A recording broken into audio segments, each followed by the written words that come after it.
Hey there. I want to talk a little bit about my beliefs today. Um, I guess I was thinking, what is my first belief?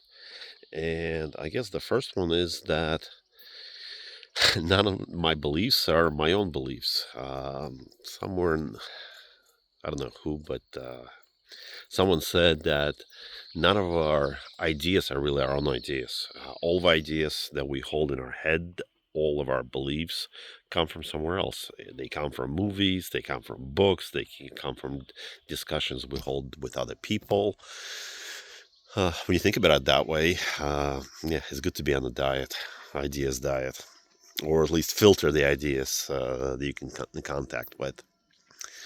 But yeah, so it's probably all of my ideas or all of my beliefs come from greater and smarter people than I am. Um, so that's the first thing. Second thing, probably that I really like the idea of strong opinions slightly held. So, where I might have a strong opinion about something, but if I see that I'm wrong, why not change my mind? Why not change my opinion? Why not change my belief?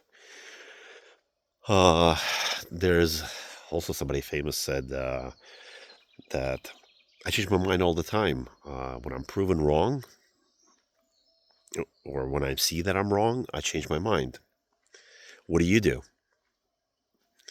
And yeah, that's a very good question because in my life, I've seen a lot of people who, when faced with the fact that they, or perspective, even prospect of that they're wrong, they don't want to hear anything about it. They totally shut down. They totally close their eyes, their ears. They double down um, on arguments instead of opening up and examining their beliefs, examining the basis for their beliefs. So looking at the opposing side or just a different view and coming to possibly either reinforcing their belief or coming to a new conclusion, right? And to a new belief. It seems to be very, very difficult for people. And that's probably uh, Socrates said, right? I know that I don't know anything. And that's a very hard position for most people to hold. Um, actually, I'll be the first to admit that I'm very argumentative. I love to argue. Um, I like, but I like to argue because I like to test my position, the other person's position. Like to see in the argument where they're coming from, where I'm coming from. There's probably a better way of doing it instead of arguing.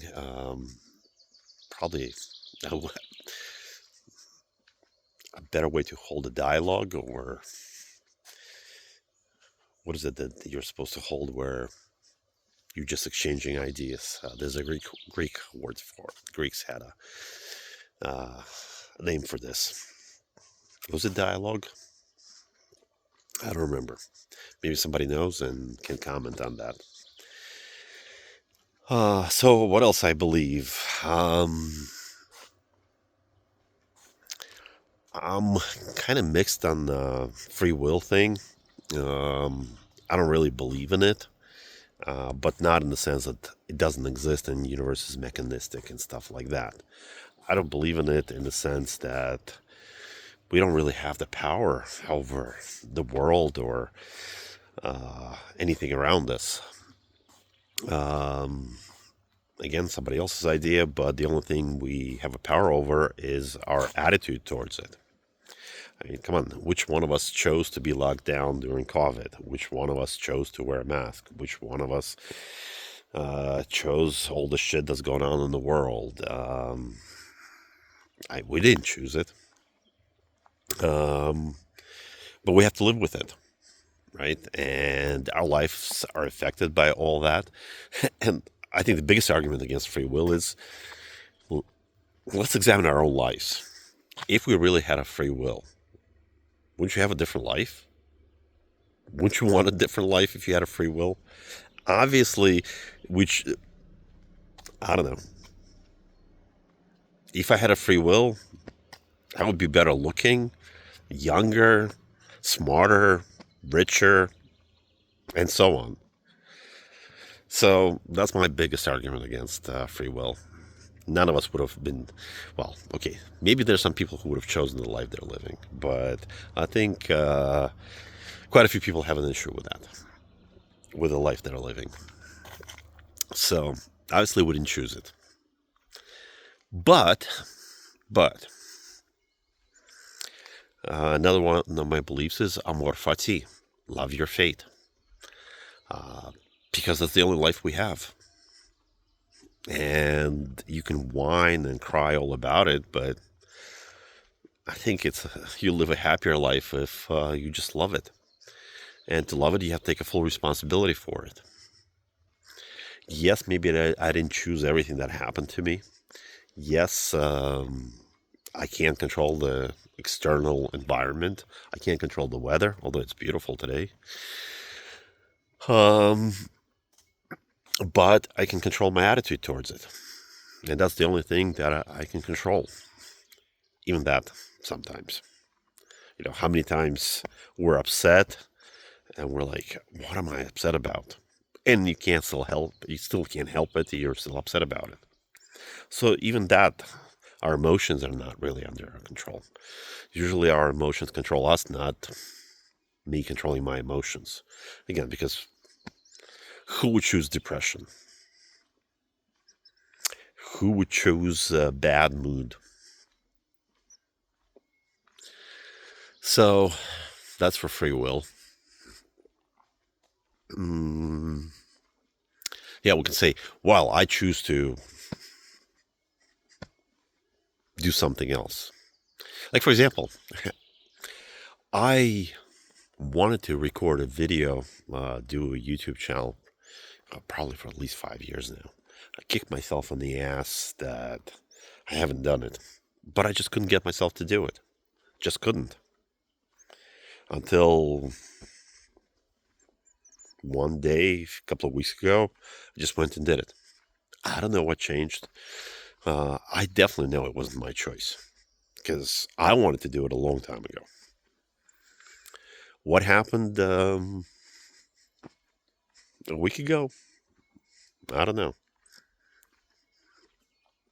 Religious people probably say grace, but I'm not religious, but I'll still say grace. So, what else do I believe? Well, personal responsibility. Personal responsibility for our life. And on one hand, we sort of don't choose our life, right? As I just said, we don't always have a choice over it. So how can we be responsible for it? Well, it's the only thing we have. It's the only maybe choice that we actually have is to take full responsibility for our life.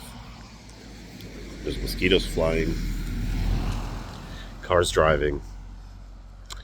So taking responsibility for our actions, for whether we chose them or not, is part of our life. And what is the choice in that sense? Well, our choice is either take full responsibility for my life, for my situation, or be a victim of circumstances. And I would argue that if we really have a choice, then it's better to choose to be responsible than to be a victim. One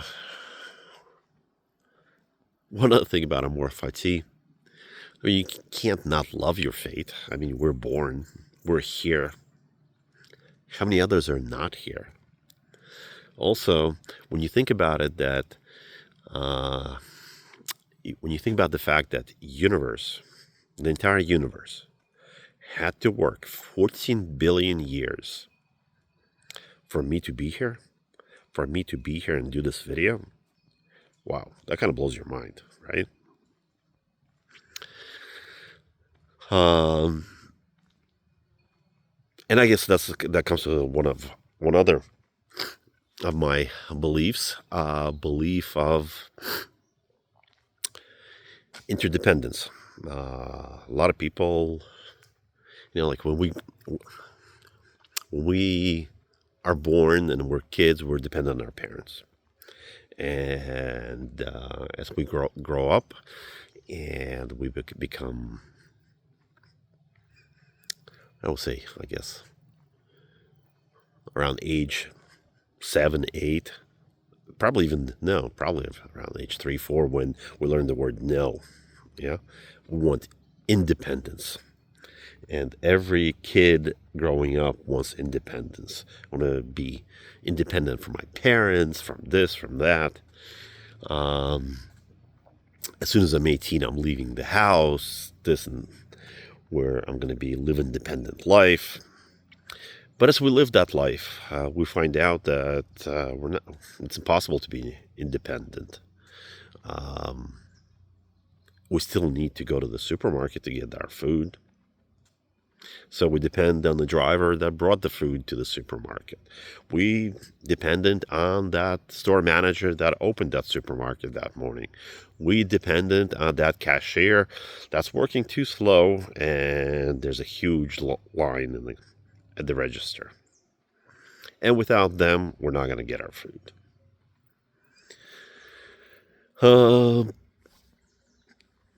I'm walking on a nice road. I'm dependent on somebody fixing these roads, on somebody laying this road. Even if I'm on an uninhabited island, I'm dependent on fish swimming in the ocean, some animals on land, or something growing there for me to feed myself. I'm dependent on the air I breathe. I want to be so independent, I can close my mouth, my nose, and try to live independently without air. So I think you get my point. So we're interdependent on each other, on this planet. That's why one of my favorite sayings, George Carlin, when he said, planet's fine, people are fucked.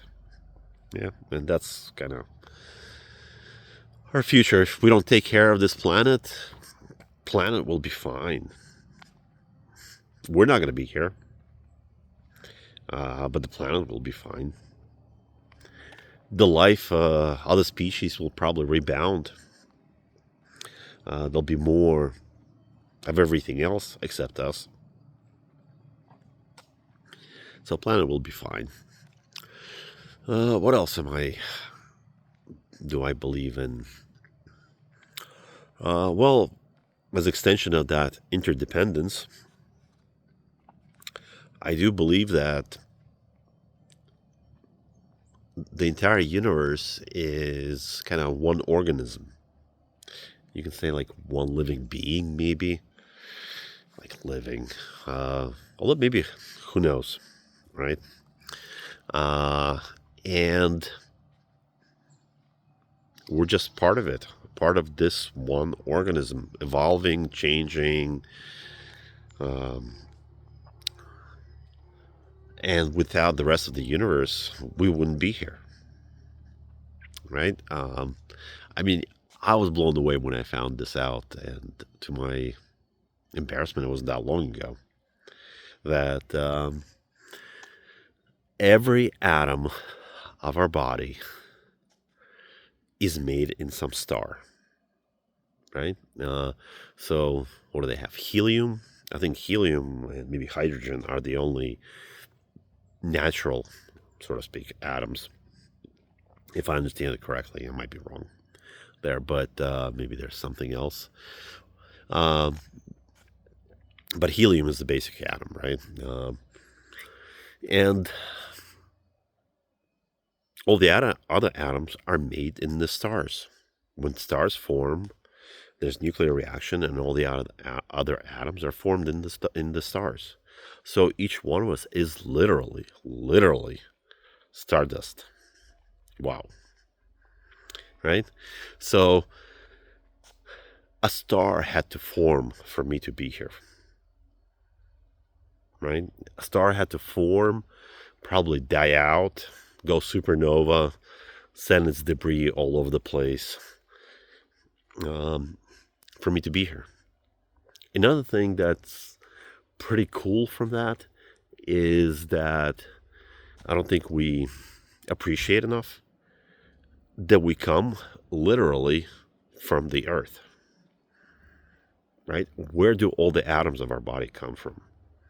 Every molecule, every atom in our body. I mean, at some point in the history of this planet, there was no life, there was nothing, there was just this planet. And from those atoms, those molecules formed amino acids, right? Proteins, and so on and so on. And here we are. So we're literally made of this earth. Wow. Um, well, those are some of the beliefs I hold. Um, for more, we'll do in some other time. We'll do in some other segment when I'm on another walk or something. Love you all.